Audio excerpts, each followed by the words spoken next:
பகவத்கீதையில் 7வது சாப்டரில் 15வது ஸ்லோகம்.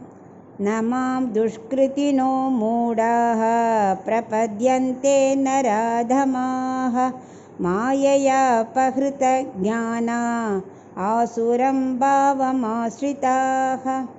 இப்போ இதுக்குள்ள அர்த்தத்தை பார்க்கலாம். அர்ஜுனன் கேட்குறா, கண்ணா, உன் திருவடியை பற்றினா எல்லாம் நடக்கும், நீ முன்னாடி இத்தனை ஸ்லோகம் சொன்னியே, எல்லாம் தெளிவாக தானே சொல்லியிருக்க, எல்லாத்தையும் விளையாட்டாக பண்ணுறேங்கிற. நாங்கள் அது மாதிரி விளையாட்டாக பண்ண முடியாதுன்னு எங்களுக்கு தெரியும். ஆனாலும் ஏன் ஒத்துரு இதை புரிஞ்சுக்க மாட்டேன்னுங்கிற, அவங்ககிட்ட யாருமே திருவடியை பற்ற மாட்டேங்கிறாளே அப்படிங்கிறான். அதுக்கு கண்ணன் அர்ஜுனன்ட்ட சொல்கிறான், 4 பேர் என்னை திருவடியை பற்ற மாட்டா அர்ஜுனா. ஏன்னா அவள் பாவ செயல்கள் புரிஞ்சே அதுலேயே ஊறி போனவா. ஸோ அவளுக்கு நல்லது எதுன்னா தெரியாது. அதனால் அவள் எங்கிட்ட வரமாட்டா. 2வது தாழ்ந்த மனிதர்கள், அவளும் எங்கிட்ட வரமாட்டா. ஏன்னா மூடர்கள், அவளாம் மூடர்கள். அப்புறம் மயக்க பேச்சில் அப்படியே மயங்கி இருக்கிறவா, எது நல்லது எது கெட்டது தெரியாது, இன்னொருத்த சொல்கிற அப்படியே மயங்கி இருக்கிறவா. அப்புறம் அசுரத்தன்மை படைச்சவா. இவள் யாரும் என்னை பற்ற மாட்டா. இந்த 4 பேர் எங்கிட்ட வரவே மாட்டா.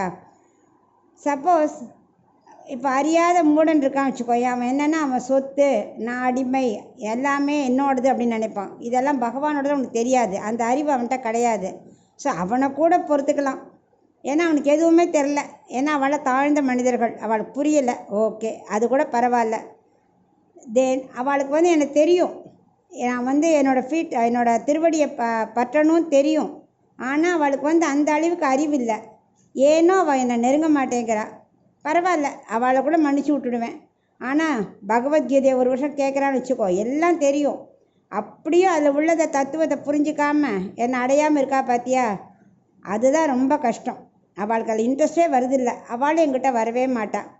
என்னப்போ குழந்தையோட உடம்புல அழுக்கு இருக்குன்னாக்க தாயார் என்ன, ஐயோ நீ என்னை தொடாத, நீ போய் குளிச்சுட்டு வா அப்படியா சொல்லுவா. சின்ன குழந்தை தவழ்ந்து வந்தால் உடனே வாரி அணைச்சிக்க மாட்டாளா?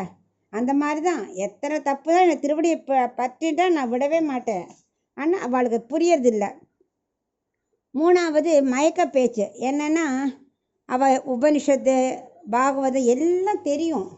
ஆனால் அவள் என்ன பண்ணுவாள், சில பேரோட பேச்சு இருக்கு இல்லையா, ஓ கண்ணனா, அவன் திருடன், அவன் பொய்யன், அவன் 16,316 கேர்ள்ஸை கல்யாணம் பண்ணிட்டவன், இப்படிலாம் சொல்லி நம்ம மனசை கலைக்கிறா பார்த்தியா. அந்த பேச்சில் மயங்கிடுவா.